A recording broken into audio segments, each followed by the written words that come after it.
sagantaa kanaaf naaf heeruu keessaniif galatoomaa isin jechuun barbaada. Maqaan koo Abduu Waaqaa Caalchisaan jedhama. Wiirtuu miidiyaa keessatti miseensa boordiiti.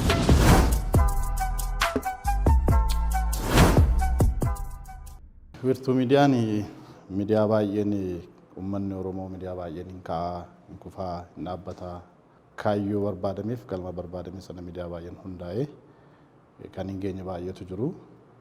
Nuti immoo wiirtuu miidiyaa gaafa hundeessinu miidiyaa kana qofaa osoo hin taane kan nuti hundeessine warra kaaniif illee wiirtuu ta'a, gidduu gala ta'a, miidiyoota kaan illee walitti hammachuu danda'a.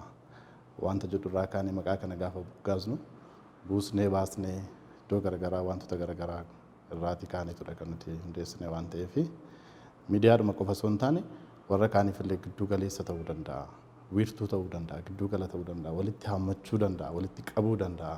Industirii miidiyaa jiran keessaati isa gidduu galeessaa ta'a wanta jedhurraa uummata keenya faanas, aadaa keenya faanas, afaan keenya faanas gaafa ilaalu wiirtuu jechuun walitti qabachuu, hammachuu, guddisuu, kunuunsullee waan of keessaa qabuu fi isaan kana hunda gidduu galeessa gooneetu maqaa kanallee akka moggaasnu kan taasisne jechuudha.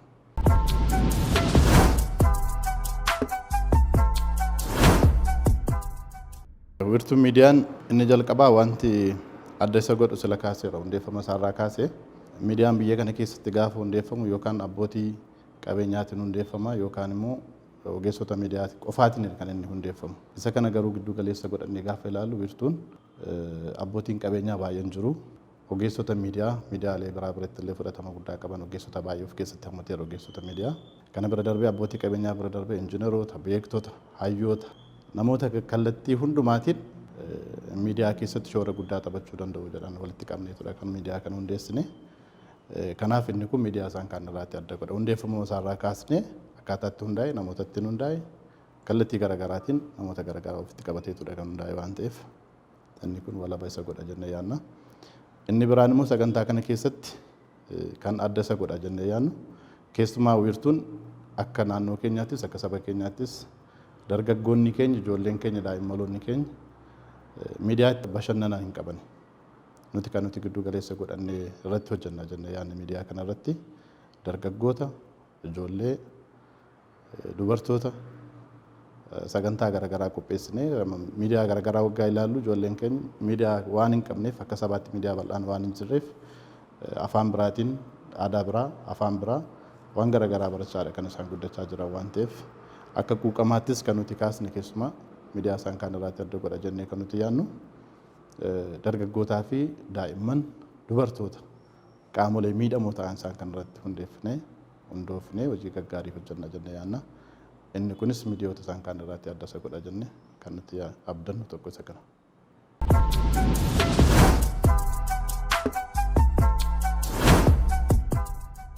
Keessoo wiirtuu miidiyaa irraa gaafa kaanu akkuma sila kaasee hundeeffama isaarraa kaasee namoonni keessatti hirmaatan sagantaan inni hammatu inni kun nuti baay'ee cimsinee hojii keenya isa jalqabaati jennee irratti hojjechaa jirra keessoo isaa gaafa ilaallu. Inni biraan wiirtuu miidiyaan gaafa eebbifame irraa kaasee ammaaf sagantaa afaan lamaatiin kan nuti hojii kana eegaluu yaadneerru. Afaan Oromoon isa jalqabaatti itti immoo afaan Amaariffaatiin afaan lamaaniin wal faana sagantaa sana jalqabna. Kana gaafa jennu asuma irratti hin dhaabnu nuti. Afaanonni Itoophiyaa keessa jiran afaanota garaagaraatiinis haala sagantaa keenyaa ilaallee afaanota biyya kana keessa jiran hundaatiin tamsaasuufis fedhii guddaadha kan nuti qabnu. Isarra darbees afaanota ollaa biyya keenyaa jiran isaaniin illee hamma addunyaatti wiirtuu gaafa jennu Oromiyaa keessatti qofaa hin daangessinu, Itoophiyaa keessatti qofaa hin daangessinu, addunyaan illee miidiyaa walabaa kan ta'e miidiyaa uummataa, miidiyaa walabaa hundeessine kanarratti hamma addunyaatti illee akka beekamtii argatu influenshaal miidiyaa akka inni ta'uuf keessaanis alaanis irratti hojjechaa jirra waan ta'eef miidiyaa guddaa ta'a jennee abdii guddaa qabna.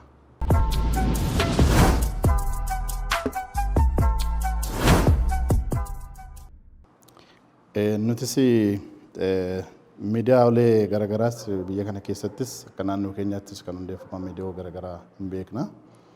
Sanarraa kaasnee wiirtuu miidiyaanis akka miidiyoolee kaanii ka'ee kan kufu, ka'ee kan badu, komii garaagaraas fi shakkii garaagaraas uummata keessatti kan uumu otoo hin taane miidiyaa walabaa jenneerra silaa akkuma kaasee hundeeffama isaarraa kaasees namoota garaagaraa ogummaa garaagaraa qaban humna garaagaraa qaban beekumsa garaagaraa qaban dandeettii garaagaraa qabanis kan nuti as keessatti hammachiisneef akkuma miidiyaalee isaan kaanii ka'ee kan duubatti deebi'u kan kufu kan badu otoo hin taane miidiyaa walabaa ta'ee miidiyaa guddaa akka ta'uu qaba jennee yaadneeti.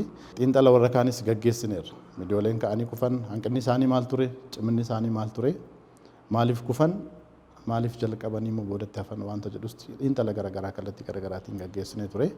Isas akka ka'umsaatti godhanne hanqinoolee miidiyaa isaan kaan irratti mul'atan miidiyaa kana irratti akka hin mul'anneef kaapitaalaan haa ta'u, yaadaan haa ta'u, humnaan haa ta'u, deeggarsaan haa ta'u kallattii hundumaatiin iyyuu namoota ogummaa garaagaraa qaban, humna garaagaraa qaban, dandeettii garaagaraa qaban, beekumsa garaagaraa kan qaban isas keessatti kan hammachiisnee fi miidiyaalee isaan kaan irraatii wantoota argaa turre sana hanqisuuf waan ta'eef miidiyaan kun miidiyaa walabaatii, miidiyaa guddaadha. Uummanni Oromoos kan ija shakkiidhaan ilaalu otoo hin taane ija kan kooti jedhee itti dabalamee sheerii bitachuudhaan, deeggaruudhaan, yaada kennuudhaan sagantoolee nuti dhiyeessinu irrattis komiin garaagaraa yoo jiraate keessaanis haa ta'u alaanis kallattii garaagaraatiin yaada nuuf kennanii miidiyaa indaastirii miidiyaa qofa osoo hin taane wiirtuun indaastirii miidiyaa illee ta'e miidiyaa warra kaaniif illee akka indaastiriitti akka wiirtuutti akka giddu galaatti tajaajiluu kan danda'u waan ta'eef isa kana irratti nuti xiinxala guddaa gaggeessineerra. Xiinxala baay'ees gaggeessineerra. Miidiyaan kun miidiyaa ija shakkiidhaan ija hin kufaa hin bada jedhamee ilaalamu otoo hin taane miidiyaa addunyaa irratti beekamtii guddaa argatee uummata keenya saba keenya biyya keenya sanarra darbee iyyuu addunyaaf tajaajiluu danda'udha jennee amantaa akkasii irraa qabna waan ta'eef akkaataa kanatti yaadameetu kan hundeeffame waan ta'eef.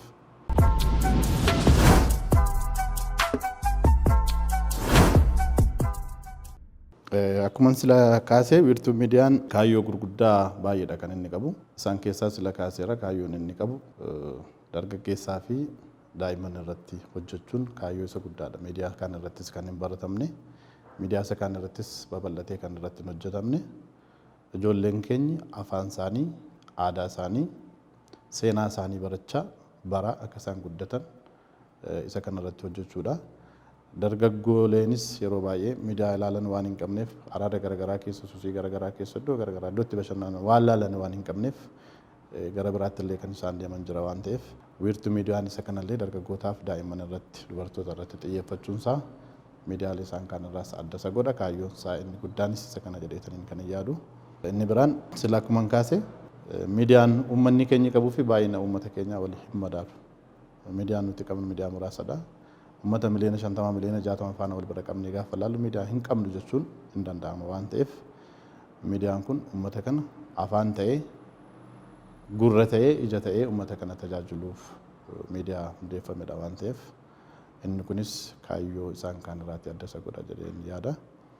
Isa kanaaf miidiyaa kana irratti namni kamiyyuu manni Oromoo yaa'u sila akkuma kaase abbootii qabeenyaa beektota injiinaroota ogeessota garaagaraa faana walitti dhufamee kaapitaala mataa isaatiin walaba ta'ee hirkattummaa otoo hin taane yookaan qaama siyaasaa bira irratti yookaan qaama mootummaa irratti kan hirkate otoo hin taane miidiyaa walabaa ta'ee mataa isaa danda'ee abbootii qabeenyaa kanaatiin walitti dhufameetudha kaapitaali isaallee kan hundaa'e waan ta'eef ammas uummanni Oromoo miidiyaa kana kan kooti jedhee ija godhatee akka ittiin deemu miila godhatee akka ittiin deemu ija godhatee akka ittiin arguu fi afaan godhatee immoo akka ittiin dubbatu miidiyaan kun kan isaati waan ta'eef uummanni Oromoo kamiyyuu irratti hojjechuu miidiyaa kana deeggaruu miidiyaa kana guddisuu sheerii bitachuu keessatti hirmaatanii yaada qabanii fi beekumsa qaban dandeettii qabanii fi qabeenya qabaniitiin miidiyaa kana keessatti tajaajiluuf tajaajilamuun banaadha waan ta'eef inni kun akka uummata Oromootti beekame namni kamiyyuu irratti hojjechuu qaba wanta jedhu kaasuu barbaada.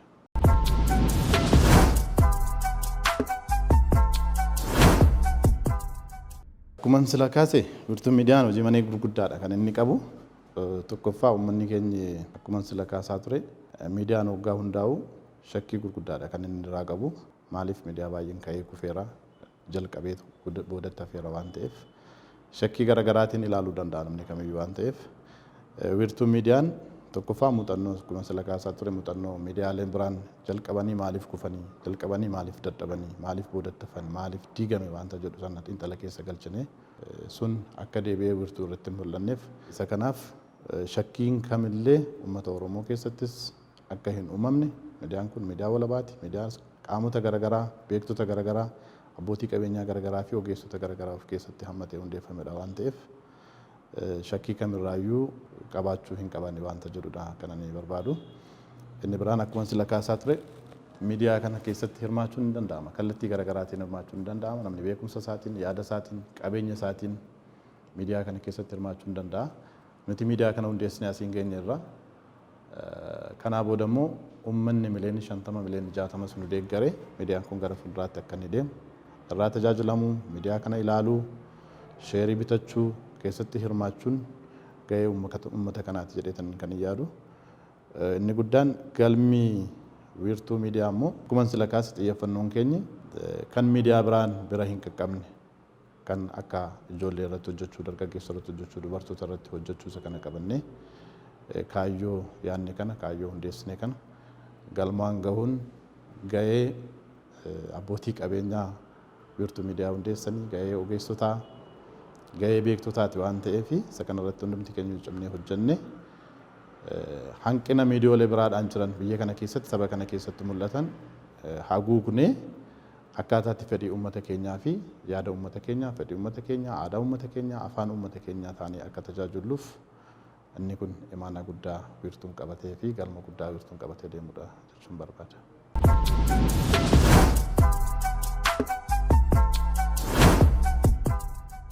Dhumarratti wanti ani jechuu barbaadu isinis hundeessitoota wiirtuu miidiyaa keessaa isa tokko waan taataniif waan uummanni keenya barbaadu ifadha. Afaan irratti wanti baay'een hin hojjetamne, aadaa irratti waan baay'een hin hojjetamne, seenaa irratti wanti baay'een hin hojjetamne, gola miidiyaan kamiyyuu gahee hin argine bira kan hin qaqqabne isa kana hundumaa nuti akka wiirtuutti akka gidduu galaatti haguugnee aadaa jiru, seenaa jiru waan uummata keenya keessatti bahee hin mul'anne isa kana uummata biratti baasnee mul'isuudha. Kanaaf isinis gahee guddaa qabdu, nutis akka boordiitti gahee guddaadha kan nuti qabnu. Hundeessitoonni hundumtuu gahee guddaa waan qabnuuf imaanaa guddaas kan saba keenyaa kan uummata keenyaa waan nurra jiruuf jabaannee hojjechuu qabna waanta jedhu kan hin kaasu barbaadu. Inni biraan akkuma sila kaase miidiyaan kun kan keenya qofaa miti, kan abbootii qabeenyaa qofaa miti, kan ogeessotaa, kan beektotaa qofaa miti, kan uummata Oromoo miliyoona 50 miliyoona 60ti. Isa kanaaf deeggarsi uummata keenyaas yaadni uummata keenyaas humnaanis haa ta'u, beekumsaanis haa ta'u, maallaqaanis haa ta'u kallattii kamiitiin iyyuu waan nu barbaachisuuf uummanni Oromoo martiyyuu kan kooti miidiyaan kun na barbaachisa jedhee dhufee kallattii kamiitiin iyyuu keessatti hirmaachuu akka qabu, sheerii bitachuu akka qaban, kana keessatti isaanis gahee abbummaa qabaachuu akka qaban uummata Oromoo hundumaaf dhaamuun barbaada. Nuti illee cimnee waan uummanni nurraa barbaadu kana olitti hojjechuu qabna waanta jedhu kaasuun barbaada.